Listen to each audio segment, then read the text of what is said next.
Christians cannot do yoga. I got demons from doing yoga. My name is Taylor. I'm an ex-New Age witch, now a Christian, and it is alarming how many Christians I see participating in and defending yoga. Yoga does not mean stretching, and yoga does not mean exercise. Yoga means, in its original language, union, to bind and yoke with Hindu gods and goddesses. All of the poses mean something. All of the poses, you are contorting your body into a position, humming, chanting, doing breath work, all of that. Why? To invoke a Hindu god or goddess and invite them into your body. That is the purpose of yoga. A 5-minute Google search will show you this. It doesn't matter if you westernize it and play worship music in the background or even pray to God while you're doing it. I tried to do that. Christian yoga is the equivalent of Christian Buddhism or Christian Islam. It doesn't work and it doesn't make sense. Yoga is idolatry. That's literally what it means. You don't need to do yoga to stretch, and there are some very basic stretching poses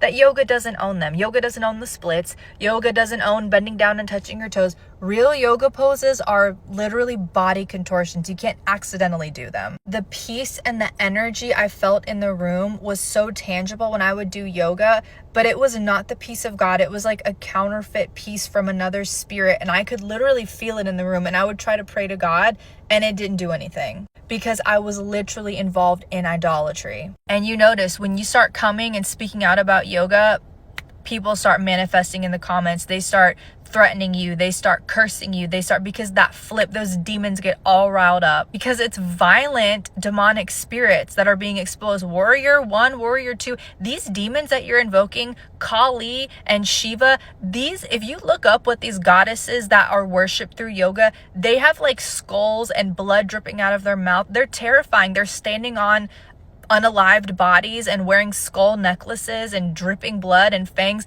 because they're demons. The Bible literally calls them demons, and this is what you're invoking and what you're praying to and inviting into your body when you think you're just stretching.